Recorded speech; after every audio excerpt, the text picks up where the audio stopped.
All right, my man. State your name and let them know you on Real Talk with Nick. My name is Ibnu, and I'm on Real Talk with Nick. That's what's up. Nick fan. Yes, sir. How long you been a Nick fan, man? All my life. Oh, okay. Smart man, man. You have parents that was Nick fans? No, my parents are African, but being in New York and Harlem, like I grew up around the Knicks all my life. So like, I got photos of me like 4 years old at the Bronx Zoo with a Knick bomber on. So Okay. All right. So my question to you, young man. yes, sir. Who is your favorite player currently on the Knicks? I would say Emmanuel quickly because I think there's a lot of promise in him. Plus, he plays with a lot of heart. He plays for the badge, I feel. And also, I feel like his head's in the right place. He's not in the drama and stuff. He's got good parents. I feel like he got the making of a star. So Okay. Now, you know the Knicks is in need of a point guard. Emmanuel quickly is not a point guard. He's not. He's a combo guard. But he do show flashes, some say, of being a point guard.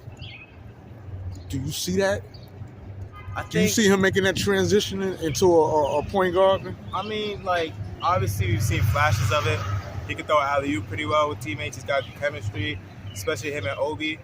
So I think as long as he's got, like, a good player to make him look like a good point guard, you know what I mean? Like, people who can finish around him, I think he can do it. But I think for now we should keep him as a combo guard just to keep him more versatile. You know, he's young. All right. I think he can do it, but... So you think he can do it? Do you think he should be given an opportunity as a point guard? I think so for a while, but I think our main priority should be finding an actual point guard because although I do like Kemba, like I would say we needed a bit more from him this year. Now, speaking of Kemba, I'm glad you brought Kemba Walker up. What do you say to those who say that Kemba Walker days is over? Like he was ran down in Boston. There's nothing left with him. I don't think that's true because we seen him cook this year. So it's like you can't completely write him off. And plus, we've seen plenty of players around the league who we thought was down and out, like Melo. He didn't necessarily come back, but he came back and was productive here and there. So I think his days of being like a primary star is over, but he can still put up in this league, especially. He can still put up in this league. All right, okay. Now, once again, we on the subject of point guards.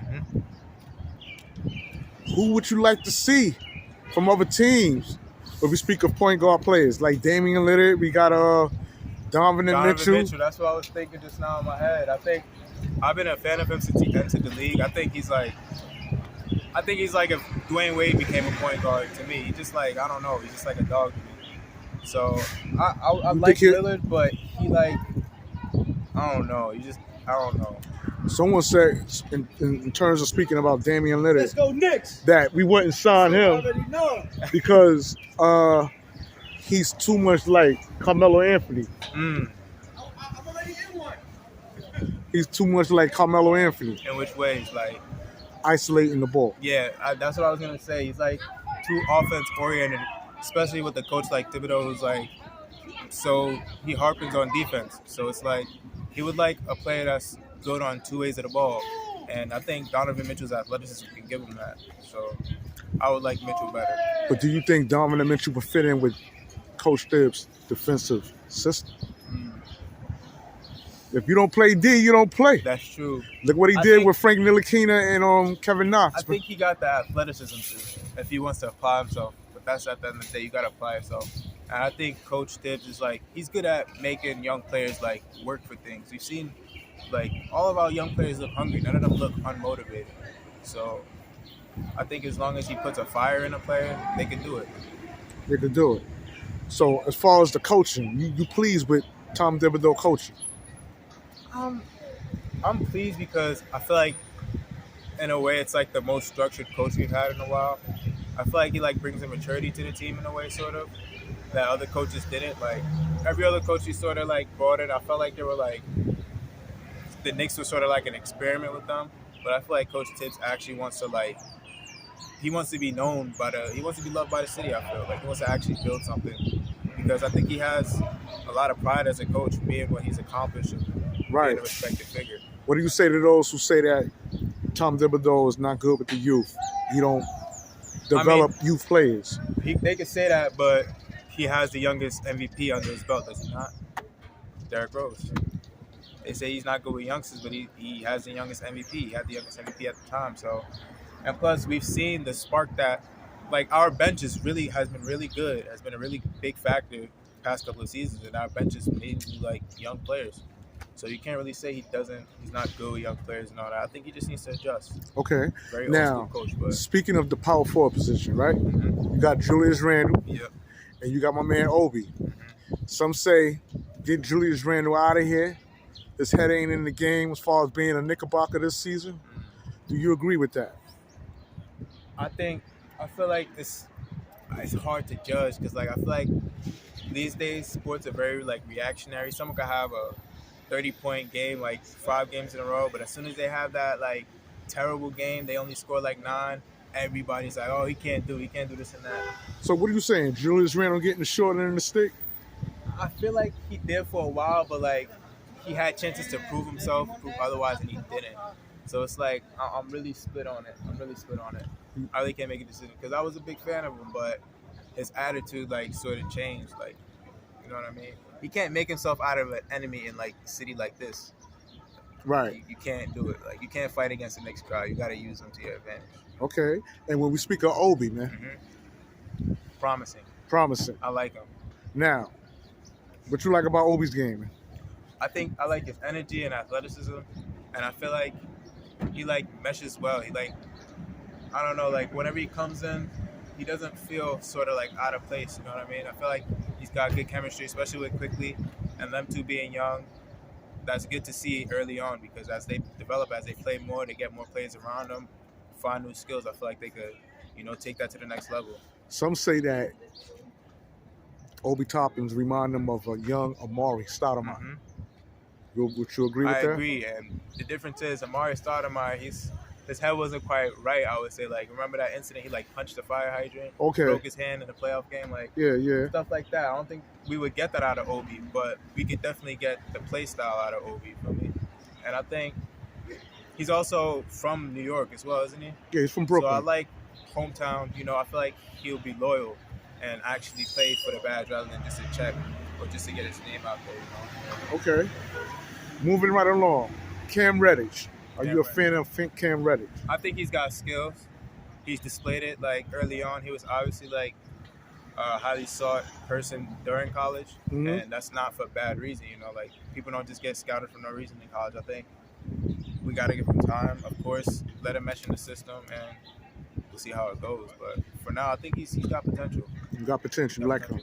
And when we speak about centers, my boy Mitchell Robinson. I like him, but he just gotta stay fit. Like, he's a ridiculous player. Like, I don't know. Like, he just brings such a presence. He's like, he's one of those players where, like, his skill doesn't need to play for him because people have that fear of him. You know what I mean? Like, they'll think twice before they try to go up for a layup against him. You know what I mean? Just like someone will think twice before they do a certain dribble against Chris Paul because they'll be scared it's stolen. Right. So I think as long as he stays fresh and fit, he could be one of the top centers in the league on both ends of the floor, honestly. But would you keep him? Do you think he's injury prone, like some say? Yeah, but I think we only keep him if we can get a good enough, like, backup center, because then you're not really worried so much about his injuries because we got that backup. But until then, I don't know. You don't know? I think as long as we get something, like, reasonable, because within the past years, our sort of, like, deals and trades have been quite shaky and questionable in terms of what we get back. But I think if we could get something good for him, it's worth giving him up. But I think he's more promising than hurting at the moment. Okay, 2 more questions, man. We out of here. The talk about Zion Williams, man. I'm not feeling it. You're not feeling him coming to the Knicks? I feel like it'll be a waste. Why you say that? Sort of. Because, like, obviously we've seen how many games has he played total for New Orleans and how many of those games actually matter, he's not happy in New Orleans. That's what I'm saying. But it's so people would like to talk about his weight, but I think he's letting himself go because to me it looked like he want to force a trade. But the thing is, it's like, what'll say he'll be happy here? Like, you still got to show the effort regardless if you're happy or not. That's what makes a difference between a good and great player, you know what I mean? Like, during those times where, because sometimes the Knicks go through shitty periods, so we need a player that's, like, despite that's gonna play hard. And if you're gonna not like your city and not play because you like, you know what I mean? Like Right. show positive attitude. Especially like I said, in a city like this, they're not gonna tolerate that, no matter how big of a star you are. Okay. So, And once again, man, going back to Julius Randle. Once he got that extension contract, 117 mil, you think his game changed. I think it changed, but only because like people started talking and there was all this talk and pressure and like, can he this and that now? So I think, because again, he's a player who, I think there's like a lot of stories like commentators talk about how he sort of like, he looked after Kobe Bryant a lot. So I think he's one of those players who like sort of plays with like a storyline or like something in their head every time they play like against a certain team. Like he'll remember this and that. So I think he keeps certain things in his head, like what fans say. He tries to prove them wrong too much rather than just playing his game and winning. Because like you'll see sometimes he'll get the ball and like isolate for like 10 minutes and this and that, and it's like pass. You know what I mean? Just pass the ball. I feel like he's too worried about proving people wrong rather than winning the game. So you think he need to get out of his head? Get out of his head, yo. Okay. I think he only needs to prove himself rather than us. You know what I mean? Right. Get some wins. Now, what do you say to those who say that Obi is not going to get any additional minutes if they was to re-sign Julius Randle again? Like, that's going to hinder. I don't know, because they say that, but we've seen the growth in Obi's minutes compared to his first year and now last year. So I think Yeah, but when Julius Randle got hurt towards the end of the season, we really saw what Obi can do. That's what I'm saying. So it's like, I think Tibbs is like, he's one of those players who doesn't let like effort go by him, you know what I mean? So I feel like as long as Obi plays and proves himself, he will get more minutes. Even with Julius Randle on the roster? Yeah, because again, Julius got to perform, and if he doesn't perform, we can't, you know what I mean? Like, it's not going to work out that way. All right. My man, I want to thank you for coming on No problem. Thanks Real for Talk having with me. Nick. Real Talk with Nick. Check him out. Peace.